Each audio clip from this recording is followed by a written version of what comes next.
Bonjour Yasmina Aouni. Bonjour. Merci d'avoir accepté notre invitation. Merci de m'avoir invitée, c'est un honneur. Merci beaucoup. Très contente de vous avoir sur le plateau. La dernière fois qu'on s'était vu, c'était du côté de Msamboro. On avait parlé de départementalisation. Vous étiez déterminée et déjà engagée. Et aujourd'hui, on se retrouve sur le plateau pour parler de votre livre, La Chatouilleuse, et aussi de votre engagement dans l'élection législative, parce que comme vous me le disiez, les deux sont liés. Alors pourquoi ? Il s'agit d'un engagement. Et un engagement n'est jamais fragmenté. Oui. Un engagement, il est toujours global. Donc un engagement va impliquer que l'on écrive et il va aussi impliquer que l'on s'engage dans une démarche de candidature pour demander la confiance à la population. Alors La Chatouilleuse, moi j'ai commencé à le lire, je l'ai eu vendredi, l'ouvrage, je n'ai pas terminé, mais vous vouliez me raconter la fin, je vous ai demandé de ne pas le faire parce que c'est passionnant, c'est une super histoire. Alors c'est l'histoire de qui La Chatouilleuse ? C'est, disons qu'il y a une part de fiction et une grande part de vérité, de réalité. C'est une histoire inspirée d'une chatouilleuse. Donc elle a vécu et j'ai trouvé son histoire passionnante. Elle s'est mariée au moins 7 ou 8 fois. Et là on ne compte pas. Moi je suis au premier mariage. Mince alors, je suis obligée de... Mais c'est pas grave. Moi, je suis sur la fin du premier mariage. Donc elle s'appelle Rose. Elle s'appelle Rose, effectivement. Et puis, elle a toujours aimé la liberté. Elle a été, avant toute chose, une grande amoureuse de la liberté. Et de la nature. Aussi bien concernant sa vie personnelle que concernant son île. Donc elle s'est battue pour la liberté de son île, et elle s'est battue aussi pour sa liberté personnelle. C'est pour ça que je dis que tout est lié en fait. On ne peut pas revendiquer la liberté dans un domaine et non dans un autre. Donc voilà. Alors ce livre sort, on est le 7 mars, demain c'est le 8 mars, c'est la journée de la femme. Est-ce qu'il faut faire un lien entre la sortie d'un roman quelque part historique sur une femme engagée et la journée de la femme ? En fait, c'est un heureux concours de circonstances parce que j'ai reçu le prix littéraire Écrire au féminin depuis septembre 2020. 2020. Oui, c'est ça. Donc en fait, le roman aurait dû sortir un peu plus tôt, mais les circonstances ont fait que ce n'est que maintenant qu'il sort. Et puis, il sort le 7 mars. À la veille du 8 mars. Donc c'est un heureux concours de circonstances. Comme quoi, on programme des choses, mais parfois le hasard gère mieux que nos programmations. Alors, vous avez reçu donc un prix littéraire, vous venez de le dire. Est-ce que votre roman va être présenté à d'autres prix littéraires en métropole pour amener un peu de cette histoire mahoraise dans les paniers de lecture des métropolitains et des métropolitaines? Alors oui, et d'ailleurs en cela, je tiens à remercier mon éditeur, donc les éditions du Cygne. Là, nous avons une sortie locale pour commencer, mais il y aura dès le mois de septembre une sortie nationale. Et à l'occasion de cette sortie, je ferai les salons du livre et naturellement, on va viser des couvertures médiatiques, mais aussi, bien sûr, des prix. On va le sortir à la rentrée littéraire, c'est pas pour rien. Donc on est ambitieux avec ce roman et puis on a une vision qui est internationale, voilà, une ambition internationale. Vous allez le sortir où après la France alors? Alors l'éditeur le vendra dans pas mal de pays francophones, en Suisse, en Belgique, au Canada, oui. Et dans les pays d'Afrique où on parle français? Pour l'instant, pas encore, mais je pense que c'est également dans nos ambitions, dans nos visées. Alors, vous êtes une femme engagée, Yasmina, femme leader, présidente d'un club de foot. Enfin bon, voilà, tout le monde vous connaît en réalité. Oui. Quel message vous vouliez faire passer avec ce livre? Parce qu'on ne choisit pas impunément une histoire, relater un fait historique, pas autobiographique, mais biographique d'une autre femme, par hasard quand on s'appelle Yasmina Aouni. Non, ce n'est pas du tout un hasard. Je pense que le grand problème sur ce territoire, c'est que nous avons eu de grandes figures féminines qui ont construit l'histoire de ce territoire. Et elles sont tombées dans l'oubli parce que nous n'avons pas immortalisé leur parcours, leurs engagements à travers des ouvrages à travers l'écriture. Donc il m'a semblé important d'entrer dans cette démarche. Je suis sur le terrain avec les engagements que vous venez de citer, mais comme on le dit souvent, les paroles s'envolent et puis les écrits restent. Un engagement, il peut être majestueux, il peut être rayonnant, mais si on ne fait pas le nécessaire pour le transmettre à la postérité, c'est vrai que rapidement, voilà, les générations qui suivent, les contemporains du protagoniste oublient. Et ça, c'est fort dommage. Sur ce territoire, on a eu des femmes magnifiques. On a eu la femme de Mawana Madi, qui a beaucoup œuvré, qui était la nièce d'Indien Tchouli. C'est elle qui a œuvré pour qu'Indien Tchouli vienne ici. Et puis, c'est avec ses manigances, on va dire, que Mayotte a fini par devenir française, etc. Donc, je commence par cette figure-là, mais j'ose espérer que nous prendrons davantage la plume. Parce qu'un récit féminin compté par une figure féminine, c'est vrai que ce n'est pas la même chose, parce qu'il y a une sensibilité différente. Et c'est vrai que lorsque l'on est une femme, on ressent davantage les émotions d'un personnage féminin. Et puis, ça ne veut pas dire qu'un homme il peut moins approcher une figure féminine. Non, ce n'est pas ça, mais il y a quelque chose quand même quand l'on est une femme engagée et qu'on raconte l'histoire d'une autre camarade engagée qui a vécu durant une autre période. Est-ce que c'est pas, ce que vous illustrez là, est-ce que c'est pas les limites finalement d'une société de tradition orale? C'est-à-dire que dans les temps d'avant, on se passait l'information en se la racontant, et puis aujourd'hui la société fonctionne plus comme ça. Est-ce qu'il n'y a pas un risque d'oubli de toute cette histoire si elle n'est pas écrite par vous et par d'autres? C'est ça. Alors j'encourage mes sœurs mahoraises à prendre la plume. Il y en a beaucoup qui sont très talentueuses, mais par modestie, elles hésitent, elles doutent, et c'est normal parce que je suis passée par là aussi, mais il faut se lancer. Une fois qu'on se lance, je pense que ça va mieux.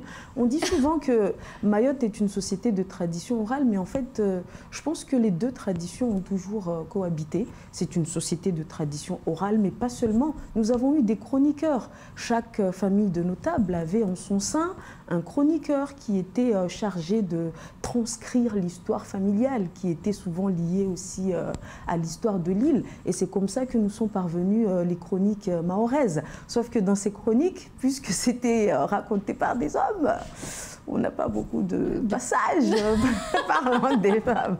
Messieurs, excusez-moi, je pense qu'il faut des hommes et des femmes pour construire notre territoire, mais les femmes, elles ont été souvent invisibilisées et ne le prenez pas mal, mais il faut qu'on le dise. Alors justement, pour ne plus être invisibilisée, vous avez décidé d'être candidate pour les élections législatives. Dans la Circo 1, pour le Nord. Alors, vous avez un engagement particulier puisque vous êtes investi par le MDM, mais en même temps soutenu par les Insoumis de Jean-Luc Mélenchon. Alors expliquez-moi tout ça, parce que là, c'est vraiment une autre manière de faire de la politique. Je suis une insoumise de nature. Oui, ça, je le sais. Je trouve parfaitement ma place au sein de ce groupe d'insoumis. Tout au long de cette législature, j'ai beaucoup suivi en fait les parlementaires, les 17 parlementaires qui forment ce groupe. Et chaque figure de ce groupe est hyper intéressante. Et c'est vrai qu'il faut... Et un peu rebelle. C'est ça. On voit Ruffin qui a fait le film là qui va être diffusé un peu partout en ce moment sur ces femmes invisibilisées, les auxiliaires de vie, les femmes de ménage, celles qui font avancer la société française et qui pourtant ne sont jamais vues, ne s'expriment jamais. Donc en fait, je me retrouve vraiment dans cette façon d'exercer la fonction de parlementaire. Et je pense que pour qu'un Parlement fonctionne bien, il faut bien sûr des parlementaires de la majorité qui jouent pleinement leur rôle, et il faut aussi des parlementaires de l'opposition qui, eux aussi, soient complètement dans leur rôle. Il y a une chose intéressante aussi, c'est que de nos deux parlementaires, c'est celui qui était dans l'opposition qui a pu le plus s'illustrer, qui a pu le plus s'exprimer, qui a pu le plus en fait faire entendre la voix de Mayotte et les problèmes de Mayotte dans les plus hautes sphères. Oui, vous pensez à Mansour Kamardine? Tout à fait, tout à fait. Et donc je pense qu'il s'agit avant tout d'être l'ambassadeur de notre territoire, le porte-parole de notre territoire, le défenseur de notre territoire. Il s'agit de porter la voix de nos mots et aussi de nos atouts partout, tout le temps, avec courage, avec conviction. Et c'est vrai que les insoumis, on ne sait pas ce que nous réservent les élections présidentielles, mais qu'ils soient dans la probable majorité parlementaire ou qu'ils soient dans l'opposition, je pense que c'est un exercice du parlementarisme qui me parle beaucoup.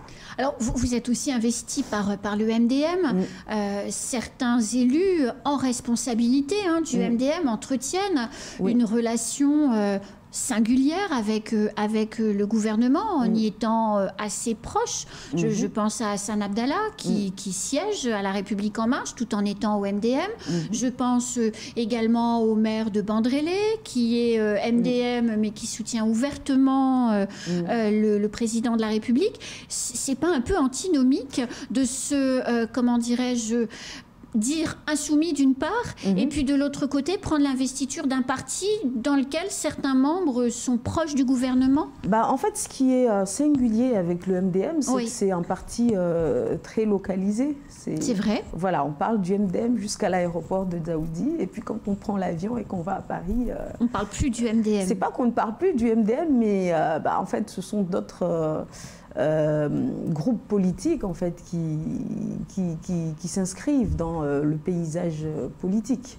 Au sein du MDM, on considère qu'il faut une ouverture, et puis puisque c'est un parti territorial, local, et qu'il faut aussi s'inscrire au niveau national, on pense qu'il faut dans une certaine mesure, laisser à tous les membres du parti une certaine marge de manœuvre pour qu'ils disent eux-mêmes là où ils pensent qu'ils seront les plus efficaces, les plus utiles. Donc si moi, avec mon profil, je considère qu'au niveau national, au niveau local, on est MDM, et puis c'est dans le sang, voilà, c'est dans l'ADN, là, c'est comme ça, mais c'est vrai qu'au niveau national, voilà, ça dépend beaucoup, puisqu'il ne s'agit pas d'être forcé à intégrer un groupe. Le but, c'est d'être là où on sera vraiment à l'aise, en fait, pour faire au mieux le job. Donc, mais au niveau territorial, on reste cette famille-là, en tout cas. Alors, quels angles politiques vous allez défendre? Votre campagne, vous allez la faire autour de quel thème, Yasmina? Bien sûr qu'il y a la question de la jeunesse, l'approche de notre jeunesse qui est un enjeu majeur, puisque 65% des âmes qui peuplent ce territoire ont moins de 25 ans. Nous n'avons que 12 000 personnes âgées sur le territoire, sur un total de 300 000 habitants. Donc ça veut dire ce que ça veut dire. C'est un enjeu majeur qui va être déterminant pour notre avenir. C'est un enjeu qu'on aurait dû planifier, prendre en compte depuis 20 ans. On ne l'a pas fait, mais je militerai pour que, au niveau national et pour notre territoire, soient mises en œuvre de vraies mesures pour prendre en charge cette jeunesse, de son éducation à son insertion dans la vie professionnelle. Il y a des infrastructures à penser, à améliorer. Il y a aussi des conditions à instaurer, économiques et sociales, pour éviter l'explosion de violence et peut-être l'implosion de notre société.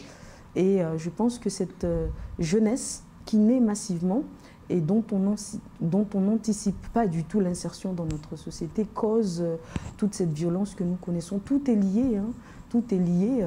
Ces violences-là ne sont pas le fait d'adultes, ne sont pas le fait de personnes âgées, mais de cette jeunesse. De cette jeunesse-là. Mais Yasmina, 10 000 naissances par an à Mayotte, est-ce que ça a du sens? Ça n'a aucun sens, et c'est vrai que ce qui a encore moins de sens, c'est d'imaginer que durant les années 90, avec des naissances moins importantes, il y a eu un réel plan Marshall de contrôle des naissances qui a été mis en œuvre. Oui. Et aujourd'hui, avec cette inquiétude démographique, il n'y a pas cet élan en fait, d'action pour contrôler et puis pour maîtriser cette démographie qui nous dépasse. Mais comment on peut maîtriser la démographie de femmes qui, pour avoir des papiers, ont besoin de faire des enfants? C'est ça, en fait, c'est ça le problème. C'est plus la même situation que par le passé.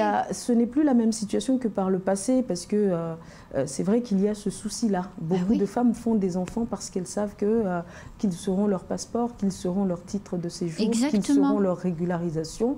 Donc il y a ce lien-là qu'il faut étudier et il faut apporter une réponse. Et le pire dans tout ça, c'est que quand on parle de 10 000 naissances, ce sont celles qui sont officiellement déclarées. Mais qu'on se le dise, il naît des enfants dans les champs, il naît des enfants à l'extérieur. Et quand ils arrivent dans les dispensaires, ils ne sont pas déclarés tout bonnement parce que le cordon ombilical a été découpé à l'extérieur de l'établissement hospitalier. Ça existe ça encore, Yasmina, à Mayotte, oui, ça existe. En 2022 ? Absolument. Donc, quel est le pronostic chance, entre guillemets, de cet enfant qui n'a pas d'identité ? En fait, il va évoluer dans une réalité complètement parallèle à la réalité officiellement. Mais il n'a aucune chance. Il n'a aucune chance. Il va être inexistant, en fait, dans les statistiques. Oui. Il va être invisible. Et ça, c'est des sujets sur lesquels, si vous êtes élu député, sur lesquels vous vous engagerez ? Je m'engagerai fortement. Et d'ailleurs, je n'ai pas attendu d'être élu député pour m'engager et puis pour en parler. Et il y a bien sûr la question de l'immigration clandestine. Je pense qu'une chose doit être dite. Si on veut une prospérité, si on veut un développement économique, si on veut un avenir, il faut avant toute chose instaurer les conditions de sécurité sur ce territoire. Ces conditions de sécurité passent par le contrôle de notre jeunesse, le contrôle de nos naissances, mais aussi par le contrôle de nos frontières et donc par la lutte contre l'immigration clandestine. Parce que ce sont des phénomènes qui faussent tout. Si notre avenir est complètement inconnu et qu'on ne maîtrise pas les chiffres et qu'on ne peut rien prévoir, bien sûr que dans ce cas, on ne peut mener aucune politique efficace pour faire avancer notre territoire. Yasmina, on peut acheter où la chatouilleuse ? Alors, vous pouvez la voir un peu partout. Maintenant, je pense que le manuel est disponible chez Jumbo Score, à la librairie, voilà, à la maison des livres, et puis dans la plupart des librairies de notre territoire, et à la maison des artisans, qui est juste en face du 5-5. Et d'ailleurs, je profite ici pour dire que samedi, dans la matinée, on prévoit une séance de dédicace à la Maison des Artisans. Et de midi à 14 h, on aura aussi une séance de dédicace à Jumbo Score. Je vous attends, mes chers amis. Merci Yasmina Aouni d'être venue. Et puis, moi, j'attends le second avec impatience. Il est déjà en cours de route. Je suis dans cet univers du second, mais je ne vous en dirai pas plus. C'est la dame dont vous parliez tout à l'heure, peut-être? Non, c'est autre chose. C'est autre chose. Et vous ne voulez pas nous le révéler? Non. Vous allez prendre votre mal en patience. On va lire et relire le premier déjà. Merci Yasmina Aouni. Merci Anne. C'est tout pour ce temps de parole.